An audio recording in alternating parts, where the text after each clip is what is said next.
क्या आप भी देर तक बैठकर काम करते हैं और आपको कमर दर्द है, या फिर आपको कमर दर्द नहीं है और आप कमर दर्द से बचना चाहते हैं? तो ज़्यादातर बैठ के काम करने वाले लोगों में कमर दर्द की प्रॉब्लम ही शुरू होती है और फिर वो आगे चल के धीरे धीरे स्लिप डिस्क और पॉस्चर की दूसरी समस्याओं में बदल जाती है। और वो तभी इलाज ढूंढते हैं जब वो फाइनली स्लिप डिस्क या पॉस्चर की समस्या बन जाए। तो वर्किंग प्रोफेशनल सीरीज के वीडियो नंबर 1 में हमने देखा था कि कौन सी 4 ग्रुप ऑफ मसल्स हैं जिसके कॉन्ट्रैक्ट होने की वजह से, यानी कॉन्ट्रैक्ट और छोटे हो जाने की वजह से ये बैक पेन होता है और वो आगे जाके दूसरी समस्या को जन्म देता है। तो इन ग्रुप ऑफ मसल्स की, स्पेसिफिक ग्रुप ऑफ मसल्स की स्ट्रेचिंग एक्सरसाइज करना बहुत जरूरी है। तो इस वीडियो में आज हम इन्हीं मसल्स ग्रुप की स्ट्रेचिंग एक्सरसाइज के बारे में डिस्कस करेंगे। तो मैं हूं डॉक्टर विवेक सोनकार, आर्थोपेडिक सर्जन, और आइए शुरू करते हैं वीडियो।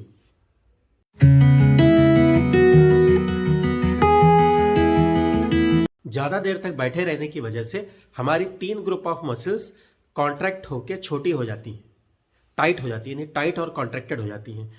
एक मसल है आगे की हिप फ्लेक्सर मसल, जिसमें इलियोसॉस मसल बहुत इंपॉर्टेंट मसल है, और दूसरी मसल है पीछे के डीप ग्लूटियल मसल, जो कॉन्ट्रैक्ट और छोटी हो जाती है बैठे रहने की वजह से। और तीसरी ग्रुप ऑफ मसल है हैमस्ट्रिंग मसल, ये भी बैठे रहने की वजह से कॉन्ट्रैक्टेड और छोटी हो जाती है।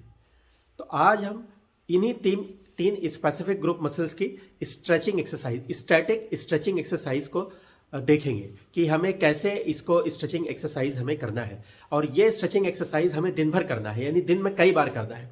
और दिन में कई बार जब हम इस स्ट्रेचिंग एक्सरसाइज को करेंगे, वो हम सिर्फ 1 या 2 ही मिनट करेंगे, लेकिन दिन में 3-4 बार करेंगे। और जब हम इसको दिन में 3-4 बार करते हैं तो फिर इससे हमारे जो बैठने का जो साइड इफेक्ट है, यानी बैठने पर जो ये मसल्स छोटी और कॉन्ट्रैक्ट हो जाती हैं, वो नहीं होती हैं और हमारी मसल की लेंथ बनी रहती है, हमारी मसल की मोबिलिटी बनी रहती है। तो ये बहुत ही इंपॉर्टेंट एक्सरसाइज है। हाँ, इसके पहले वाली वीडियो में हमने देखा था कि हम अपने मॉर्निंग रूटीन में एक 4 मिनट के लिए डायनेमिक फ्लेक्सिबिलिटी एक्सरसाइज भी शामिल करेंगे। तो डायनेमिक फ्लेक्सिबिलिटी एक्सरसाइज इसलिए क्योंकि डायनेमिक फ्लेक्सिबिलिटी एक्सरसाइज एक तरह की वार्म अप एक्सरसाइज होती है, जो हमारी इन मसल्स को ब्लड सप्लाई बढ़ाती है, हमारे इस मसल्स को वार्म अप करती है एक्सरसाइज करने के लिए। तो इसलिए उसको हम अपने मॉर्निंग या इवनिंग रूटीन में शामिल कर सकते हैं। यानी मॉर्निंग में हम एक एक्सरसाइज 4 मिनट के लिए कर लें, और या फिर इवनिंग में कर लें। और दिन में जब हम ऑफिस में हो या फिर जहाँ भी हम काम करते हैं वहाँ बैठ के वहाँ पे हो, तो वहाँ पर समय निकाल के और ये स्टैटिक स्ट्रेचिंग एक्सरसाइज इन तीनों मसल्स की प्रॉपर करें। तो बिना देर के आइए चलते हैं स्टैटिक स्ट्रेचिंग एक्सरसाइज की तरफ।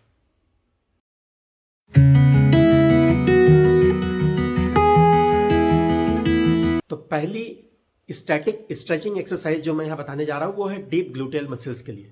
डीप ग्लूटियल मसल्स जो हमारे पीछे बटक की साइड में होती हैं, तो वो जब भी हम बैठते हैं तो हमारा फीमर घूम के आगे की तरफ आता है और इसकी वजह से वो छोटा हो जाता है वो लेंथ।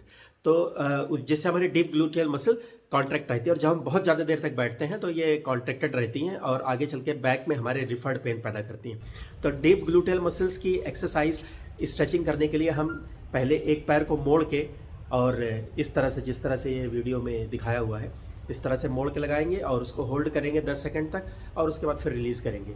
फिर दूसरे पैर को करेंगे और फिर उसको भी रिलीज़ करेंगे। तो इस तरह से हम ये 1 मिनट की एक्सरसाइज अपने वर्क प्लेस पे, ऑफिस में उसको कर सकते हैं। 30 सेकंड एक पैर से और 30 सेकंड एक पैर से, इस तरह से करके हम 1 मिनट तक ये एक्सरसाइज करेंगे। आप इसको अपने हिसाब से टाइमर लगा के सेट करके एक रिमाइंडर लगा सकते हैं अपने फ़ोन में, या फिर आप अपने हिसाब से भी उसको कर सकते हैं जिसमें आप कंफर्टेबल हो। जैसे आप उसको हर 1 घंटे पे कर सकते हैं या फिर हर 2 घंटे पे कर सकते हैं, जो भी आपको कंफर्टेबल जिसमें हो वो आप अपने वर्क प्लेस पे इसको करेंगे।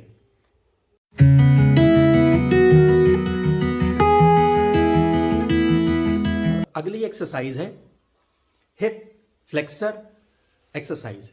हिप फ्लेक्सर की जो स्टैटिक स्ट्रेचिंग है बहुत ही इंपॉर्टेंट है, क्योंकि हिप फ्लेक्सर, जिसमें कि इलियोसॉस मसल बहुत इंपॉर्टेंट है, ये मसल का बहुत ही इंपॉर्टेंट रोल है बैठने पर बैक पेन को पैदा करने में।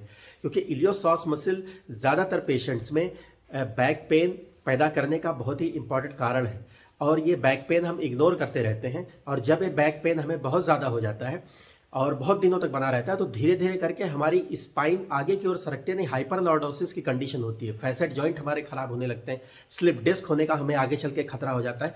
और हम तभी चेतते हैं जब हमें स्लिप डिस्क हो जाती है या कोई पॉस्चर की प्रॉब्लम पैदा हो जाती है।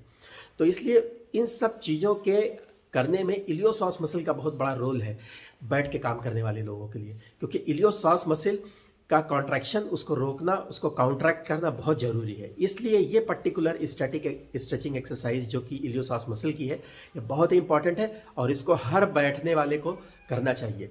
तो static stretching exercise hip flexor muscle की यानी इलियोसॉस मसल की हम करने के लिए सबसे पहले नीलिंग पोजीशन में बैठ जाएंगे, यानी रनर अप पोजीशन में, जैसे कि हमने डायनामिक फ्लेक्सिबिलिटी में भी देखा था।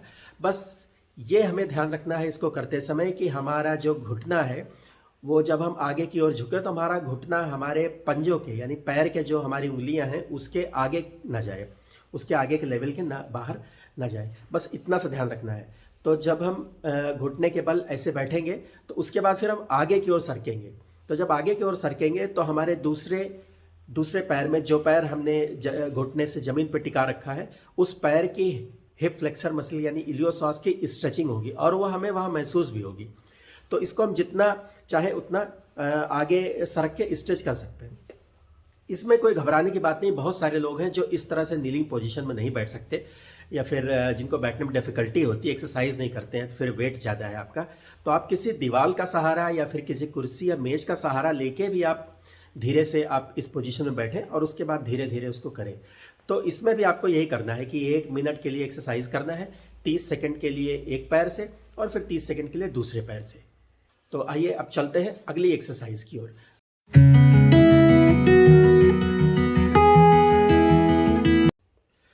तीसरी जो इंपॉर्टेंट एक्सरसाइज है वो है हमारी हैमस्ट्रिंग मसल के लिए। तो हमारी हैमस्ट्रिंग मसल, इस मसल्स का नाम भी आप बहुत सारे लोगों ने सुना होगा, जांघों की तरफ पीछे की तरफ होती है और ये हैमस्ट्रिंग मसल बैठ के काम करने वाले लोगों में अक्सर टाइट होती है। अगर आप आगे की ओर खुद झुक के देखें और अपने घुटने ना मोड़े तो पीछे की तरफ टाइटनेस आ जाती है, इसको हैमस्ट्रिंग टाइटनेस बोलते हैं और ये मसल बहुत ही कॉमनली टाइट हो जाती है। तो क्या होता है कि जब हम कहीं ऑफिस में काम कर रहे हैं या दुकान पर बैठ के कर रहे हैं, कोई भी काम जो बैठ के कर रहे हैं ज़्यादा देर तक, तो ये हमारी हैमस्ट्रिंग टाइट हो जाती है, आगे की इलियोसॉस टाइट हो जाती है, पीछे की हैमस्ट्रिंग टाइट होती है। और ऐसी कंडीशन में जब भी कभी हम उठ के आगे झुक के कोई चीज़ उठाने की कोशिश करते हैं या आगे की तरफ झुकते हैं, तो क्या होता है कि आगे की इलियोसॉस और पीछे की हैमस्ट्रिंग टाइट होने की वजह से हमारे झुकने का मूवमेंट जो हमारे हिप जॉइंट पे होना चाहिए, हिप जॉइंट को आगे की तरफ झुकना चाहिए, वो हम हिप जॉइंट से आगे नहीं झुक पाते क्योंकि हमारी हैमस्ट्रिंग और इलियोसॉस टाइट है। तो हम क्या करते हैं, अपने बैक को फोर्स करते हैं आगे झुकने के लिए। तो यानी कि जो काम हमारे हिप जॉइंट को करना चाहिए वो हम अपने बैक से कराते हैं, जबकि बैक का काम आगे झुकना नहीं है, बैक का काम केवल स्टेबिलिटी देना है। लेकिन हम फिर जब इस तरह से आगे झुकते हैं तो चूंकि हमारी हैमस्ट्रिंग टाइट है तो हम बैक को फोर्स करते हैं आगे झुकने के लिए और इसकी वजह से बैक की मसल्स हमारे फेल हो जाती हैं और जिसकी वजह से हमें बैक पेन होता है। तो इसलिए हैमस्ट्रिंग मसल की स्टैटिक स्ट्रेचिंग एक्सरसाइज बहुत ज़रूरी है। हमने डायनेमिक फ्लेक्सिबिलिटी एक्सरसाइज देखी थी, तो आज ये देखिए कि स्टैटिक स्ट्रेचिंग एक्सरसाइज कैसे करेंगे। Static stretching exercise hamstring muscle की करने के लिए एक स्टूल ले लेंगे। स्टूल थोड़ा ऊंचा भी हो सकता है, थोड़ा छोटा भी हो सकता है, लेकिन कोशिश ये करिए कि आपके घुटने के लेवल या उससे नीचे की तरफ रहे। तो उतना छोटा सा एक स्टूल या छोटी सी कोई लेके उसके ऊपर पैर रख के और आपको आगे की तरफ बेंड होना है। लेकिन ये ध्यान रहे कि अपने बैक को आपको स्ट्रेट रखना है, नहीं बिल्कुल सीधा रखना है और झुकना है अपने कूल्हों से, यानी अपने हिप से झुकना है। थोड़ा सा झुकिए और आपको आपके पीछे हैमस्ट्रिंग में आपको एक अच्छा खासा स्ट्रेच फील होगा और उसको फील करिए। जितना आप कंफर्टेबल लेवल से आराम से उस स्ट्रेच को बर्दाश्त करके झुक पा रहे हैं उतना देर झुकिए 30 सेकंड तक, उसके बाद फिर सीधा हो जाइए। फिर एक बार एक पैर से करिए, एक बार दूसरे पैर से करिए। तो ये हो गई हैमस्ट्रिंग स्ट्रेचिंग एक्सरसाइज की। तो हमने ये तीनों ग्रुप ऑफ मसल्स की स्पेसिफिक एक्सरसाइज देख ली हमने। तो नॉर्मली क्या होता है कि अगर हम मान लीजिए वर्किंग प्रोफेशनल हैं या फिर कहीं बैठ के काम करते हैं और हम ये सोचते हैं कि यार हम तो एक्सरसाइज भी करते हैं, जिम भी जाते हैं, सब कुछ करते हैं, लेकिन फिर भी हमें बैक पेन हो रहा है। तो उसका रीज़न यही है क्योंकि बैक पेन के लिए रिस्पॉन्सिबल ये 3 ग्रुप ऑफ मसल है जिसकी हम स्ट्रेचिंग नहीं करते, इन स्पेसिफिक ग्रुप मसल्स की स्ट्रेचिंग नहीं करते हैं, इस वजह से हमें बैक पेन होता है। तो हमने सीखा कि ये 3 मसल की स्ट्रेचिंग कैसे करेंगे। इसके अलावा एक और स्ट्रेचिंग मैं आपको बताना चाहता हूँ।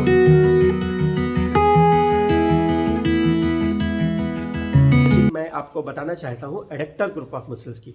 वैसे normally adductor group of muscles back pain पैदा करने में कोई डायरेक्ट पार्टिसिपेशन नहीं होता, लेकिन बैठकर काम करने वाले लोगों में एडक्टर ग्रुप ऑफ मसल्स भी टाइट हो जाती है। इसलिए 1 मिनट आप एडक्टर ग्रुप ऑफ मसल्स को भी दें एक्सरसाइज करने के लिए, तो बहुत ही बेहतर होगा। तो एडक्टर ग्रुप ऑफ मसल्स की एक्सरसाइज करने के लिए पहले आप दोनों पैर फैला के खड़े हो जाएंगे और उसके बाद दोनों हाथ कमर पे रख के पहले एक तरफ की तरफ झुकेंगे। जब आप एक तरफ झुकेंगे तो आपको दूसरी तरफ के एडक्टर मसल्स में टाइटनेस महसूस होगी, और फिर आप सीधा आएंगे, 10 सेकंड के लिए होल्ड करेंगे, उसके बाद फिर आप दूसरी तरफ की ओर थोड़ा सा झुकेंगे और फिर आपको दूसरी तरफ के एडक्टर में टाइटनेस महसूस होगी। तो इस एडक्टर मसल्स को भी आप एडक्टर मसल्स की स्ट्रेचिंग एक्सरसाइज को भी आप 1 मिनट के लिए अपने रूटीन में शामिल करेंगे।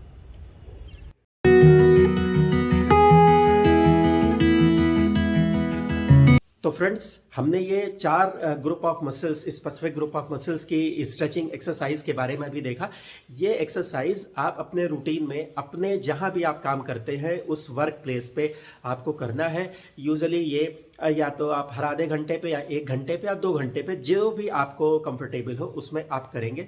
और आप इसको इस तरह से कर सकते हैं कि जैसे एक बार आपने 2 ग्रुप ऑफ मसल्स की एक्सरसाइज कर ली, जैसे कि एक बार आपने हिप फ्लेक्सर यानी इलियोसॉस की एक्सरसाइज कर ली और हैमस्ट्रिंग की एक्सरसाइज कर ली। अगली बार आपने डीप ग्लूटियल की कर ली और हैमस्ट्रिंग की कर ली। उसके अगली बार आपने फिर डीप ग्लूटियल की कर ली और एडक्टर की कर ली, या उसके अगली बार आपने एडक्टर की और इलियोसॉस की कर ली। यानी कि इस तरह से करके आप ऐसा करिए कि 1-1 मिनट चूंकि आपको एक्सरसाइज करनी है, तो एक बार में आपने 2 एक्सरसाइज चुन ली और वो 2 एक्सरसाइज एक बार कर ली।